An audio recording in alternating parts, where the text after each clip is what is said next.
jaa ngeen jëf mbokk yi ñaari waxtu jot na sëkk fii ci Walfa TV bismillah ci xibaar tisbaar gi li ci gën a fës te ñu am yéen faram fàcce ko askan wa dëkkee fële ca Mbuur mu ne suñu wax ne kenn desut ñoom ñëpp ñoo maase wàcc ci mbedd mi amal ab doxum ñaxtu ngir ñaawlu boole ko tislu musiba ji amoon ni ki samedi ju ñu génn ci stade Demba Diop ba juróom-ñeent ci seen doom jot ci ñàkk seen bakkan ndaje moomee occasion la woon ci ñoom doom Mbuur yi ñu daal di àtt politiciens xamal leen ni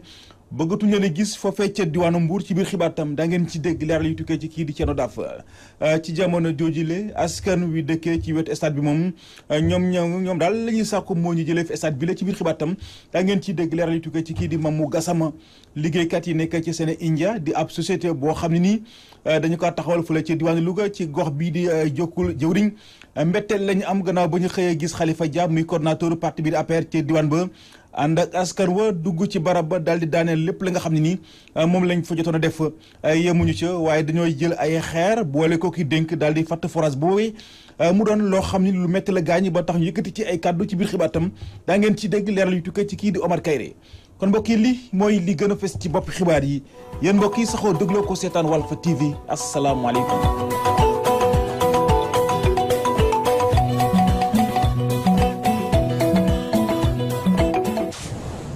bismillah ci xibaar yi askan wa dëkkee fële ca Mbuur mënees nañuy wax ne kenn desut ñoom ñëpp ñoo maase wàcc mbedd mi amal ab doxum ñaxtu ngir ñaawlu boole ko tiislu musiba ji amoon ni ki samedi yu ñuy génn foofee ci stade Demba Diop ba juróom-ñeent ci seen i doom jot ci ñàkk seen bakkan lim bu takku tamit jot ci jëlee ay gaañu yu métti ba ñu rawal leen l'hôpital ndaje mi nag occasion la woon ci ñoom doomu Mbuur yi ñu daal di artu politiciens yi artu mboolem club yi nekk ci Ndakaaru ne bëggatuñ leen a gis foofee ci diwaanu Mbuur ñaaw nañu itam taxawaayu maître Augustin Senghor mii njiital fédération sénégalaise bu football dañuy dem ci Mbuur fekk fa Thierno Daff. ginnaaw musiba bi xew ci stade Demba Diop askan wi yeewoo ci diwaanu Mbuur amal nañu seeni doxu ñaxtu teg ci yëkkati seeni dànkaafu. instant ñun dañoo nekk si dëj muy kii élection kii ñun taluñu bëgguñu campagne benn bu fi ñëw instant yi nii. bu fi ñëw am problème am campagne bi actuellement nii comme ñun dañoo am dëj campagne bi ñun bëgguñu kenn mu ñëw fi naan day campagne fii Mbuur actuellement nii instant ñun dañoo nekk si dëj instant ñun nag dañoo bëgg a jël suñu koor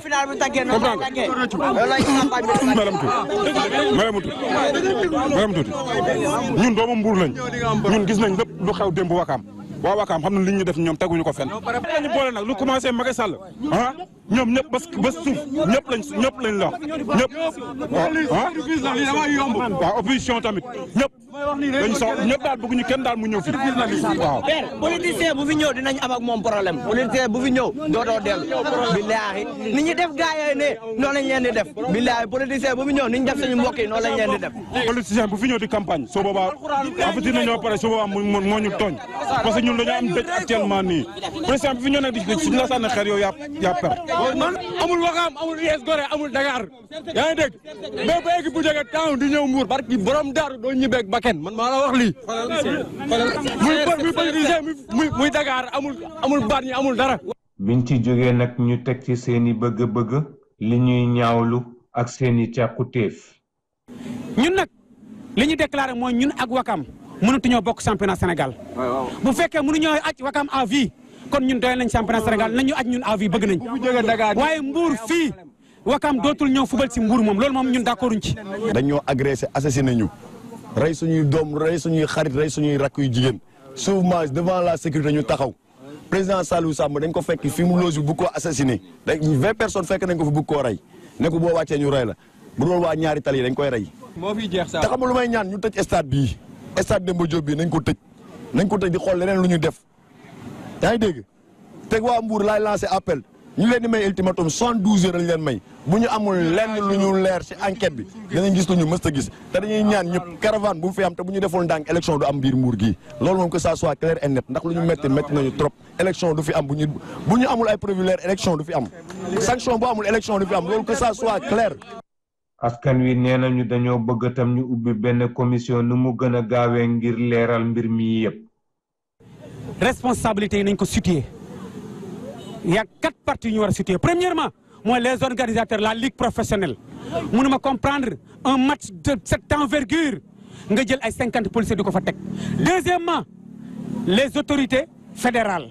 le président de la Fédération sénégalaise de football en personne, il était en campagne, il n'était même pas dans le stade. Nous, c'est stade. Le président de la Fédération sénégalaise de football. Te mënuma comprendre la ligue football professionnel kan moo ko délégué mooy la fédération. Comment expliquer que la fédération di délégué nit ba pare yow mi ko délégué nekkoo fa nga dem doxi say soxla mais campagne bi li ko gën a fort mooy final bi kon dafa waroon ñëw toog ci final bi subir les xeer yi subir lacrymogène yi moom la maître Augustin Senghor ñu ngi koy indexé. di indexer la police il faut qu'il y ait une enquête ñu xool lan moo tax police amuñu effectif bu doy. lan moo tax bi affaire yi jógee taxawuñu res def seen responsabilité li leen war a loolu sànni ay lacrymogène loolu la ñuy lancé li ñu bëgg mooy ay sanctions yu concrètes ñu teg ci suñu bët. tiis mettit ak njàqare fës ci xar kanam askan wi yeewoo ci diiwaanu Mbuur di dëkk xumbuteef gu soppeeku diiwaanu benn weekend rek doon dëkk bu nekk ci dëj wala mu jógee ci dex doon tey géej goo xamante ne ndox mi yépp ay jooy la ak ay rongoñ. Mbuur Thierno Daaf radio télévision Walfadjri. jaajëf Thierno Daaf ñu ngi lay sant di lay gërëm jàpp ne kon ci jamono ju jëlee askan wi nga xam ne dëkkee fii ci wetu stade Demba Diop moom la ñuy sàkku lenn la moo ñuy jëlee fa stade bile Mamou Gassaba jot na ci dajeek ñenn ci ñoom ñu teewlu ko ci reportage. gannaaw juróom-ñett doomu aadama bu ñu ñàkkee seen bakkan ci jaamarloo bu amoon ci finalu coupe de la ligue teg ci sax amoon na ñu jot a am ay gaañu gaañu yu métti askan wi dëkkee ci wetu stade Demba Diop teg ci sax benn pàcc mur ba jot na màbb ñu ngi xamal ne ni lii lañ fi dëkkee maanaam fitna yu dul jeex ñoom sax ñi ngi ñaawlu lu nu mel. lu métti la parce que lii lu doy waar la parce que lu mel ni football 8 personnes di ci dee une 50aine de blessés. juróom fukki nit di ci gaañu juróom-ñetti personnes yu ci dee ñu nekk ay xale yu góor ay xale yu jigéen dafa métti. je crois que stade bi dañ ko war a seetaat parce que c'est un stade qui se trouve dans une cité ci cité la nekk ñu fi dëkk ay njaboot ñoo fi dëkk ay mag ay malades ñoo fi nekk des hommes ay nit ñoo xam ne ay màggat nañ ay asthmatiques on vit avec les lacrymogènes à chaque fois bu ñu taalee lacrymogène fii mais saa waay nit ñi tëdd feebar. am na ñoo xam ne ils sont dans leur lit dañu feebar yoo xam ne vraiment wax sax mënuñu ko jóg mënuñu ko bruit bi sabar yi saaga yi xeer yi loolu la ñuy vivre depuis stade bi mu fi nekk bi léegi loolu ñuy vivre. li fi am démb man très franchement au fin de mois même sóoraale woon naa ko parce que stade bi li muy accueillir ci nit te il faut dire stade bi depuis 1967 ba léegi moo fi nekk te chaque fois moo manifestation xuloo yaa ngi fii. ñu ngi sànni lacrymogène nous les riverains on est dérangé da ngay toog dañuy ñëw ba sa biir kër bu gars yi sànni lacrymogène gars yi dañuy daw du ñu xam fu ñuy dugg dañuy ñëw ba sa biir nekk ba sa biir kër di la déranger. góor sii di yëngu ci wàllum tàggati yaram mi ngi joxoñ baaram tuuma. ñi nga xam ni nag tey ils sont chauvins nan leen écarter du football et que le président de la fédération le président de la ligue jël seen responsabilité ndax ñoo ngi fi woon xam nañ li xew gis nañu. affaire bi fi mu jógee du kenn wakaam la. ñenn ñi ñu jot a tàllal suñu micro ñi ngi woo nguur gi mu yëkkati bile stade. stade bi fi mu nekk léegi du place am parce que Sicap bi autant bëriwul woon nit mais léegi dafa am nit ñi dañu gën a bëre te stade warul nekk foo xamante ni dëkkuwaay la normalement stade bi dañ ko waroon pas réfectionner sax mais dañ ko war a daaneel pour beneen endroit boo xam ni fa la ñu war a def stade. stade dañ ko war a tëj. stade bi on doit fermer ce stade là ba gars yi toog ñu waxtaanaat stade bi dañ ko war a defar bu mu baax parce que ñi fiy dugg duñu ay bétail duñu ay nit nañ dañuy toog lu nekk parce que affaissement mun na fi am mur bu daanu mun na fi am turbine bu daanu mun na fi am lu ne mun na fi am stade dafa màgget ba pare nit ñi xale yi lu leen neex la ñuy def ci biir stade ils sont armés ils font ce qu'ils veulent. bu ñu sukkandikoo ci suñu interlocuteurs yi supporters ak ñi yëngu ci wàllum tàggati yaram war nañu rafetal nu ñuy doxalee ngir rek sénégalais bañ a dundaat fitna bi amoon ni ki gaaw bi ñu génn. jaajëf soxna Mamou Gassama ñu ngi lay sant di lay gërëm mu doon nag fitna ju doy waar juróom-ñeent jàpp fukki doomu aadama jot ci ñàkk seen bakkan téeméer ak lu teg jot ci jëlee ay gaañu yu metti mu doon nag tis wuti mu doon nag mbir mu metti lool ba tax ñuy jaale ñëpp ñi nga xam ne nii ñoom ñoo jot kon lorule ci musiba joojulee ñuy woy ba tey ci xibaar yi liggéeykat yi liggéeyee ci seen India di société boobee ñu bëgg a taxawal fële ci diwaanu Louga ci gox bi ñu naan jokkul jëwriñ mbetteel lañ am gannaaw ba ñu xëyee gis ki nga xam ne nii moom moo di Khalifa Dia mi coordonnateur APR ci diwaan ba ànd ak askan wa dugg ci barab daal di daaneel lépp lañ fa jotoon tabax yamuñu ca waaye dañoo jël ay xeer boole kooki dénk daal di fàtt forage bañ fa tàmbale woon a gas gannaaw nag bañ a xayma li ñu fa jot a yàqule mu toll ci fukki million ak lu teg ci franc CFA ñoom kilifa yi ngànk barabu liggéeykaay boobee jël nañ dogal ne dañuy yóbbu mbir yi ci yoon dañuy dem ca Louga fekk fa Omar Kayre. forage bu nu sakk ak ay xeer ay weñ ak i dénk barbelé yi ñu daaneel ko ci suuf lu mel nii ngay seetlu boo ñëwee ci installation entreprise bi Senec India te nekk ci jokkul jawrin ña nga xam ne ñoo fi doon liggéeyee baykat yi àndul ci projet bi ñoo leen fa fekk daal leen di attaqué Modou Mbaye di conseiller municipal ci jokkul jawrin di joxañ baaraam ki nga xam ne moo di coordonnateur départemental bu APR fii ci Kébémer Khalifa Dia mi muy jiiñ ne moo leen ci doon jàppale. yow yaa ngi leen di nuancé pour bu élection yi jàllee nga dem bàyyi leen moom moo informé baykat yi ni leen nan dajee ca tool ya bi mu ñëwee fii tool yi baykat bi ñëwee fii tool yi attaqué ñi nga xam ne ñoom lañ fi bàyyi woon bi mu ñëwee dafa gaare otoom wàcc ci biir tool bi xamal ni baykat yi kenn ku ne demal ca sa tool nga bay am leen fula ak fayda lu fi waaye def na nga ko dindi léegi nag loolu ñun lu ñu jaaxal la parce que yaakaar naa ni képp koo xam ne da ngay jàppale président de la République bon doo doxale noonu bi mu waxee loolu baykat yi dañoo applaudissé commencé ñii dagg barbar bi forage bi nga xam ne moom lañ fi gasoon ñu sàkk ko dagg barbar yi dugal ko ci biir ciment bi ñu gor ci jaas yi tuuraate ko fop fer bi sànni maanaam daal di jëf joo xam ne dara rafetu ca. ñoom ñi nga xam ne nag dañoo ànd ci implantation entreprise bi di Senec India ci seen gox bi ñoo ngi wéy di naqarlu doxalinu ministre conseiller bi ñu jàpp ne deful leen lu dul gis leen ma ak bëgg ñu voteel ko ci élection législative yi di ñëw ñoom ñi sax ñoo ngi ñaan njiital réew mi mu àddu jëm ci mbir mi. mi ngi ci 70 personnes yoo xam ne recruté leen kenn ku ne mu di la fay 1500 par jour te kon xam nga loolu askan wi ñu ngi ci commencé gis seen bopp. kon ñun dañoo yaakaar ne président de la République dina mën a jàpp ci loolu nga xam ne ñi ngi ñuy promessé lu mat 1500 emplois loolu vraiment su fekkee dugg na suñ commune dugg suñ département defe naa ne li mu naan Sénégal émergence dina mbaax fii loolu. loolu buñ leen ko yàqalee njariñ la boo xamante ni wax dëgg yàlla daañu ko yàqal xeet wi daañu ko yàqal ndaw yi nga xamante ni kenn ku ci nekk bàyyi nga la nga doon def ngir yàlla ak yaakaar fii foo tedde man fee teral sa njaboot te loolu ñu commencé ko cee gis mais fi mu toll ni tey amul benn xale boo xam ni am nga fitu ñëw fii ndax li fi am démb. ba ñu ko woowee téléphone nag Khalifa Dia nangu na ne tase na ak baykat yooyu waaye nee na defu ko lu dul rek di leen jàppale ci seen xeex boobu moom ministre conseiller bi daal dinay weddi bépp tuuma bu ñu teg ci ndoddam ne moo leen doon xiirtal ngir ñu yàqaate foofu lu ci mën di am nag entreprise bi moom nee na dana porter plainte gannaaw ba mu évaluer dégâts yi jàpp ne lu tolloo ko 10 millions ñàkk na ko ci Oumar Kayre Louga Walfadjri. jaajëf Omar Kayre ziare bi ñuy amal at mu nekk fële ca Landu jagleel ko El Hadji Mbaye Dione occasion la woon ci askan wi ñu daal di fësal jafe-jafe yi nga xam ni moom la ñuy dëkk di jànkonteel seen gox boobulee ñu gën cee ràññee ñàkkum courant ñàkkum case de santé seen almeer yi kenn miréwu ko teg ci tamit ndox mi bàyyee ko ci seen forage bi te ñu koy jëfandikoo ndox moomee dafa xonk dañuy dem ca Landu fekk fa may mun a sekk. ñaar fukkeel ak juróom-ñaaru édition ziar annuel bu El Hadji Mbaye Dione ci la ñu dëkkee ca village bi di Landu taxaw yëkkati jafe-jafe yi ñuy dund ci lu jëm ci courant ak ay forage yu doyul. suñu zone bi yëpp am na électrification mais am na village yoo xamante ne des na am na village yoo xamante ne lu mel ne leen à côté yaa Thiambo mais ñun Landu aussi am na yenn amoo yoo xamante ne aussi ñoo ngi ci parce que natt nañ ko ba pare courant bi tàkkagul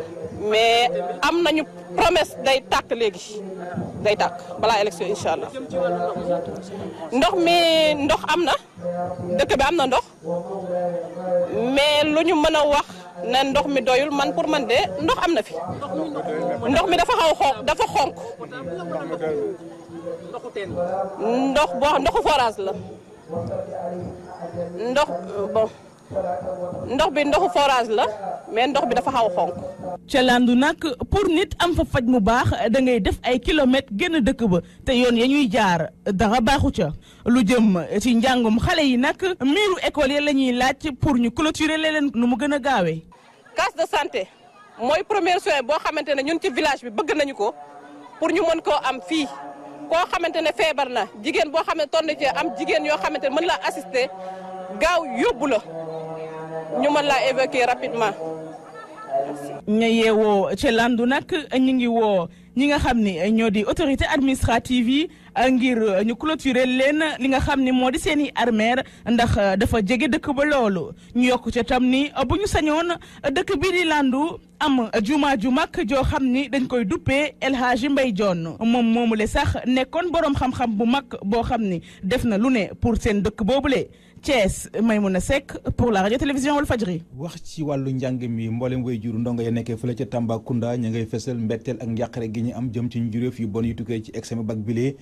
seen gi am ci épreuve yi bokk na ci li perturbé ndongo yi ba tax ñuy sàkku ci kilifa yi ñu wéyee l'enquête bi ba képp koo xam ne nii sa loxo dafa laale ci mbir moomu la ñu jàppale jébal la yoon.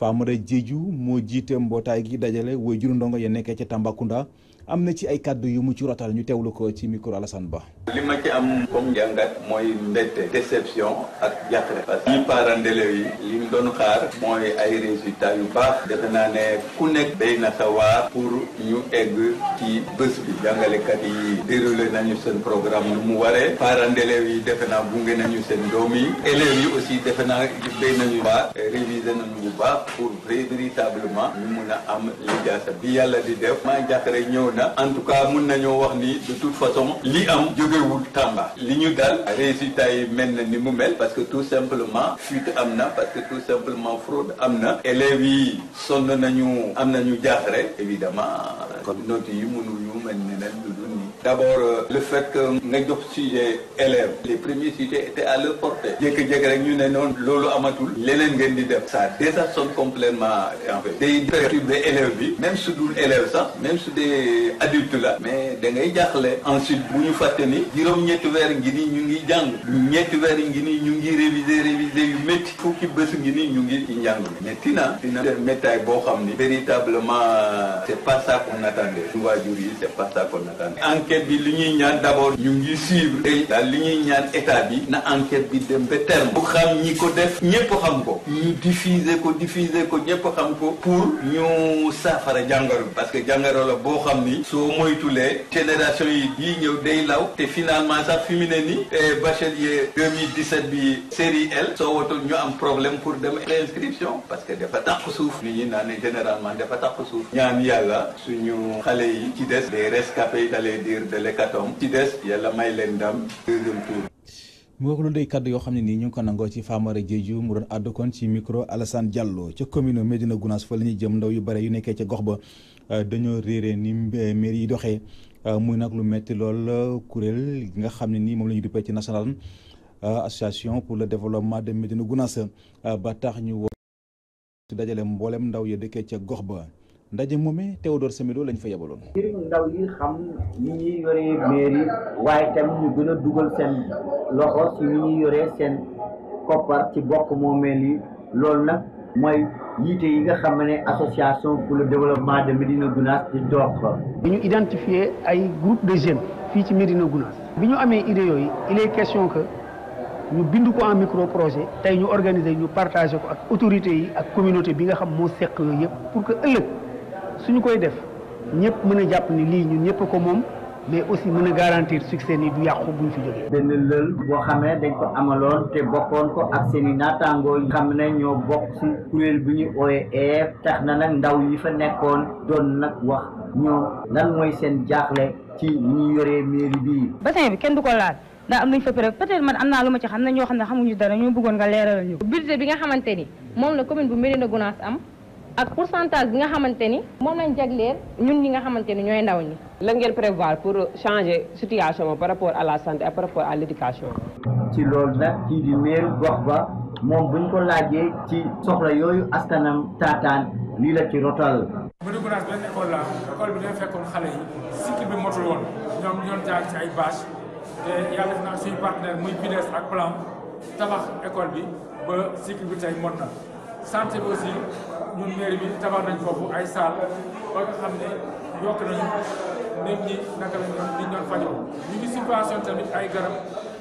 kii bi poste de santé bi ba moment bi ñu ngi pare tamit pour subventionner waat leen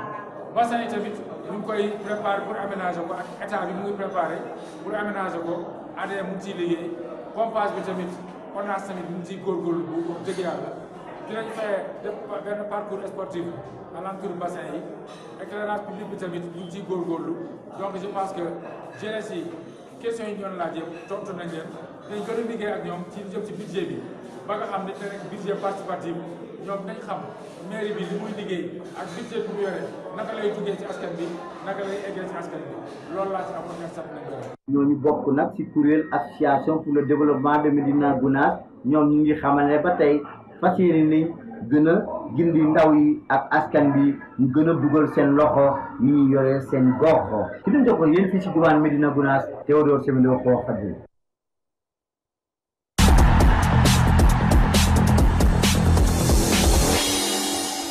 xibaar tàggat yaram yi dañ ciy ànd ak Cheikh Ahmed Tidiane Gomis sëñ Cheikh asalaamaaleykum. maaleykum salaam Seydina Omar. wàllu basket lañ koy tàmbalee Afro Basket 2017.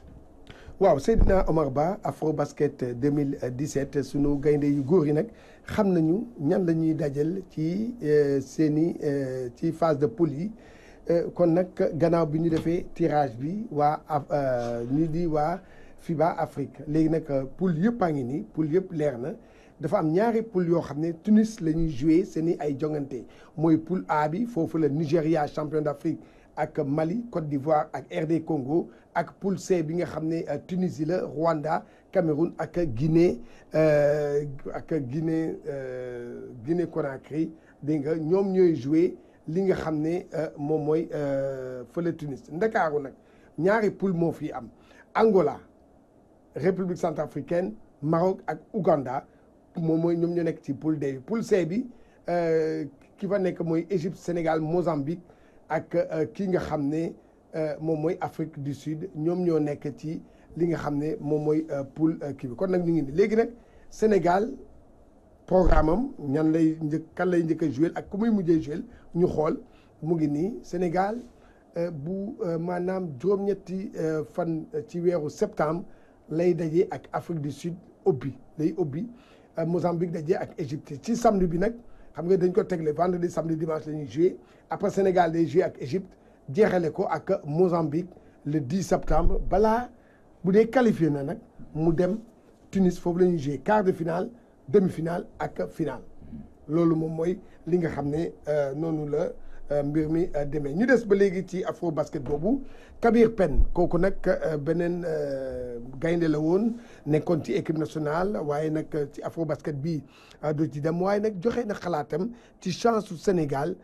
ci li nga xam ne mooy Afro Basket tey jii dafa doon jàkkaarloog taskati xibaar yi pour ñëw ci maanaam li nga xam ne moom mooy camp de basket bu mu nar a organisé fële ca Thiès waaye laaj nañ ko lan mooy chance su Sénégal ñu déglu ko.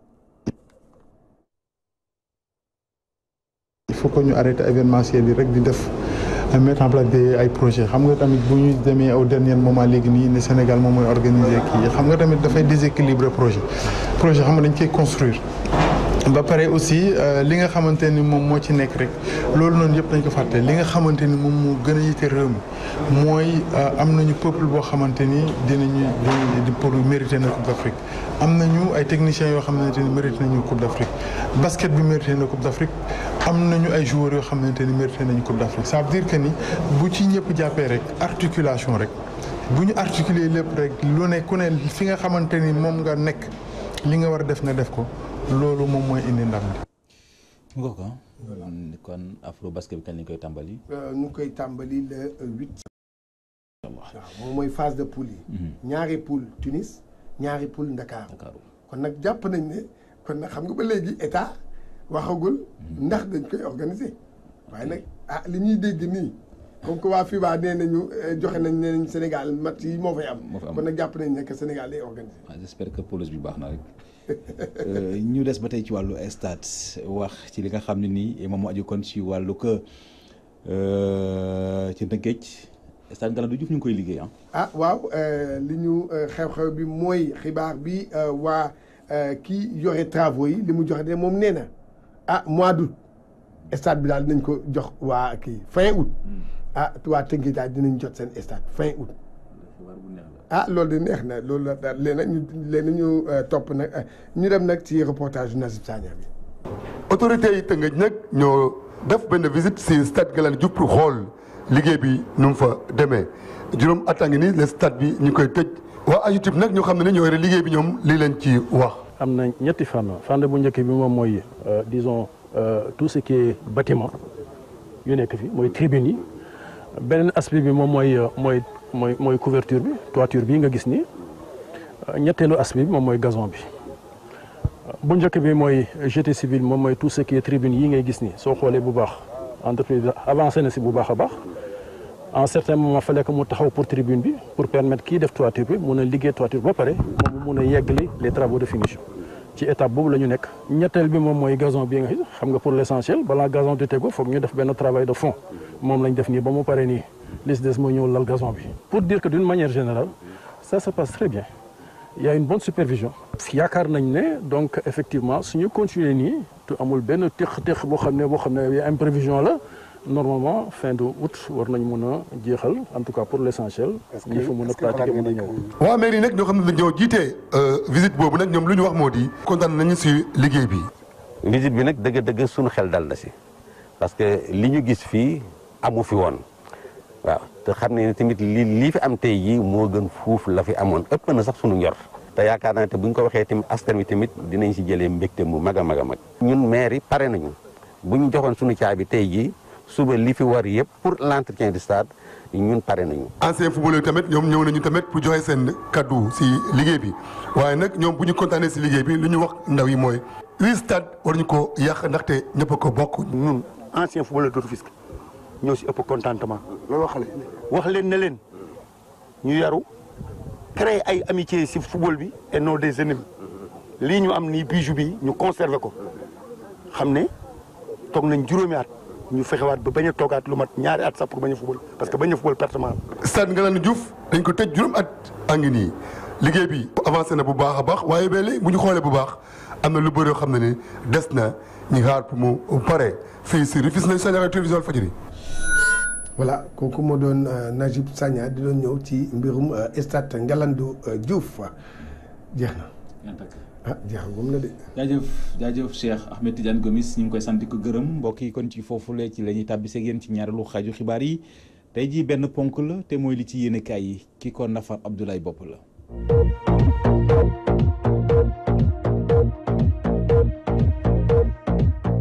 dal nag jàmm nopp dalootina loxo darge meñ mboolem yéene kaay yëpp xëyandoo tey ci tiis la woon ci stade Demba Diop samedi gi ñu weesu benn lu toll ci juróom-ñetti doomi aadama seen bakkan rocca gannaaw match bi doxoon ci diggante US Ouakam ak stade de Mbour Walf Quotidien googule match googule final coupe de la ligue ci fitna ak jàmmarloo gu tar la mujjee ba am ñu ca jot a ñàkk seen bakkan Walf Quotidien tey ma wax leen na mbir ya tëddee woon gannaaw bu arbitre sifflé ndorteel match ba waaye jafe-jafe yaa nga tàmbale bu ñu sooboo ci prolongation toll woon ci 105e minute ca la stade de Mbour dugaloon seen ñaareelu bi stade ba tàmbale yëngu xeer ya di bawoo fu ne jàmmarloo ga tàmbale diggante supporter ya bennoo ne lenn ci miiru stade ba di daanu lu tolloog juróom-ñetti doomi aadama faatu ci saasi ci anam yu doy waar ci anam yu métte métti yéene cabinet procureur ubbi na ceeb enquête ci daar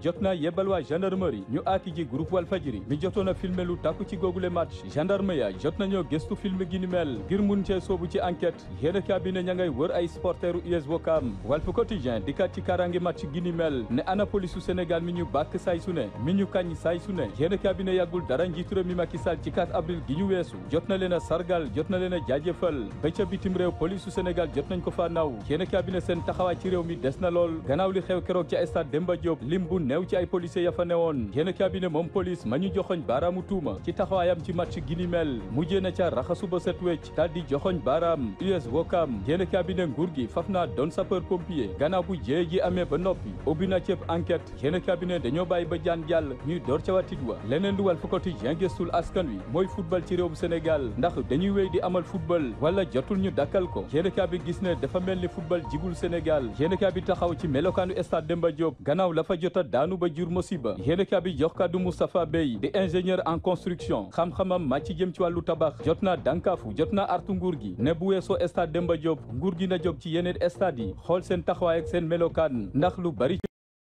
nañu te ba léegi kenn jotu ko yeesal Moustapha Bey xamle ne li ni mel nguur gi bu ci jëlul matuwaay musiba geneen mun na fee am leneen lu am gannaaw li xew ci stade Demba Diop yéene cabinet kilifa yi jël nañu dogal dakkal bépp xumbeen bépp ndajeb tàggat yaram ba jëmi jamono yéene cabinet ba ci campagne électorale bi jot nañoo dakkalagum seen campagne démb ci dimanche gi yëngu-yëngul jotuta am leneen lu am te Walf Quotidien di ci bàyyiloo xel askan wi moo ni ne atum 2017 gi ñu ne yéene cabinet jot naa dugg ci taarixu Sénégal kenn dootu ko fàtte at mile ca la Daaka bu Medina Gounass tàkk bellu ëpp fanweeri doomi aadama faatu ca 2017 bile ca la gaal ga suux ca Bettenty bellu toll ci ñaar fukki soxna ak benn faatu ca at mile ci la accident yi takarnaase lim bu takku ci ay bakkan rocc ci tali bi at mile leneen ak leneen xew na fi yéene kabi di 24 heures ne li xew keroog ci stade Demba Diop càggante la gu jur lorange gu jur bakkan yu rot toll ci juróom-ñetti doomi aadama ak lu toll ci téeméer ak ñaar yu ci jëlee gaañu-gaañu gannaaw fitna ga woon ca stade Demba Diop doxoon ci diggante USO Ouakam ak stade de Mbour yéene kabi ne tey ma limal leen ña ca faatu bokk na ci Assane Thiam ca stade Demba Diop la bakkanam rote soxna Sidi Oulimata Tall ca stade Demba Diop la bakkanam rote Mam Boukounta Sow bakkanam rot fa Assane John bakkanam rot fa Seydou Diouf bakkanam rot fa Assane Mbaye bakkanam rot fa Njoxor Diouf ak Dégol Gomis ñoom ñëpp seen bakkan rot ca stade Demba Diop gannaaw fitna ga woon yéene kabi ñu fàttali ne ñoom ñile seen néew ma nga ca morgue bu hôpital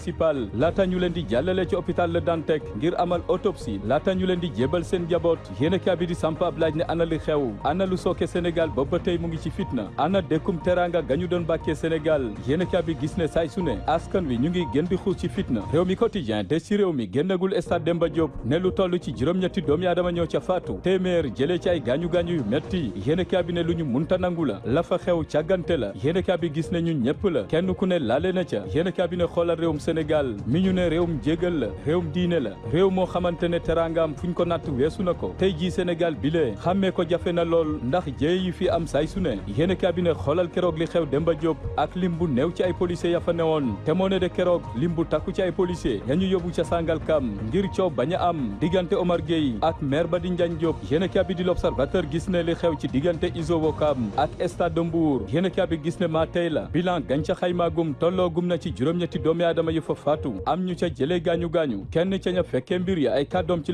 l'Observateur gis ne bëggoon naa sooye xale bu jigéen bi di Oulimata Tall gannaaw bu miir ba daanoo ci kawam ca la doon woote wàllu waaye jafe woon na lool mu mun koo taxawu ndax la riiroon ci mbooloo dal di màbb ci kawam jot naa métitlu li xew keroog ci stade Demba Diop appal na enquêteurs yi ne fileeg ñaari weer nañu tënk lépp nañu gëstu lépp la ca war na ko yoon def yéene cabinet moo ne de yàgg nañoo yëglu yàgg nañoo artu fitna gi ci football gi yàgg artu melokaanu stade Demba Diop lu aju ci dogal gi fédération sénégalaise bu football jël moo di ne ajandi nañu Izo Ouakam yéene cabinet di enquête amal ci enquête gu yaatu gis ne daal yëf yi càggante la bellu tolloog juróom-ñetti doomi aadama faatu ca téeméer ak ñaar am ci ay gaañu-gaañu yu metti aju woon ci final coupe de la ligue yéene kaab di ñu fàttali ne Sénégal yàgg nag jéeya gannaaw fitna ga amoon ca Sonacos bellim bu takku ci ay bakkan jotoon ca faatu ndem si yàlla la joola jaar fi yóbbaale bakkan yu bari Daaka bu Medina Gounass safara sa yóbbaale bakkan yu bari ca Bettenty géej ga yóbbaale bakkan yu bari yéene cabinet bi la yoon stade Demba Diop aye ak lafa faatu ci ay doomi aadama Mamadou Wane di sociologue ay kàddoom ci enquête gis ne lu jinjaak société sénégalaise bi la maanaam askan wi ñoo war a xoolaat seen doxalin ñu dox wutali stade Demba Diop ak yéene cabinet di Les Échos mi ñu dégtal la fa xew keroog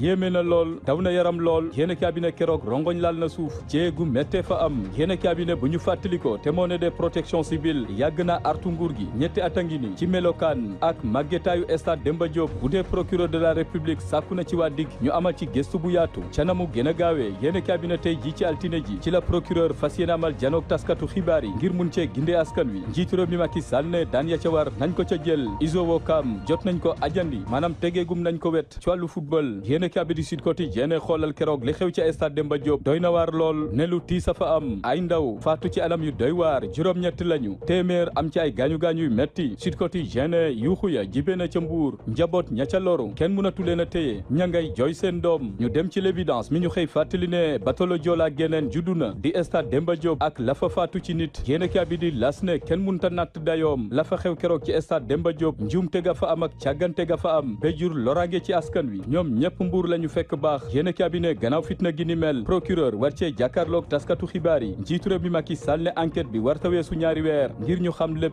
ñu dem ci yéene cabinet di Le Quotidien mi ñu xamal ne coupe de la ligue coupe ba mujjee naa fees del ak rongoñ coupe ba mujjee naa fees del ak deret coupe ba mujjee naa fees del ak tiis juróom-ñetti doomi aadama ñoo ca faatu ci anam yu méttee métti yéene cabinet leneen lu jar coow mooy stade Demba Diop ak melokaanam te moo ne de atum 2014 gi ñu weesu ñii di waa protection civile jotoon nañu artu nguur gi jotoon nañu alerte ci màggetaayu stade gi ni mel laajoon lool defaraat yéen a di la Tribune génnul ca googule stade Demba Diop fala juróom-ñetti doomi aadama faatoo yéen a ne corniche Ndakaaru ab xale bu jigéen faatu ca ci accident am keneen ku faatu ca fanaayi yéen a ne fukki doomi aadama ñoo faatoo gum waaye stade gi ni mel dugg na ci taarixu Sénégal bu ñu sukkandikoo ci stade mi ñu xamal ne jéye moo fa am te lu toll ci fukki doomi aadama faatu ca téeméer ak ñaar jëlee ci ay gaañu-gaañu yu metti yéen a ne lépp luy compétition dakkalagum nañ ko yéen a di suñu lamb di ñu fàttali ne fitna bi keroog ca stade Demba Diop daan na ñaari mbër yile di Modou Lo ak Lac de Guiers 2 seen combat mu juta am ndax la xew keroog sam Wokam ak stade de Mbour yéen a di Walf Quotidien lu ñu dul fàtte la caax ya bëtt nañu footballu Sénégal sëngéem na jaajëf Abdoulaye ñu ngi lay sant di la gërëm di sant mi di gërëm bu baax a baax ajaratu Penda Diallo Guèye mi fare woon ci xarala gi réalisation El Hadj Ousmane Sène ci kàddu gi seen mbokk Seydina Oumar Ba kon mbokk yi ñu yendoog jàmm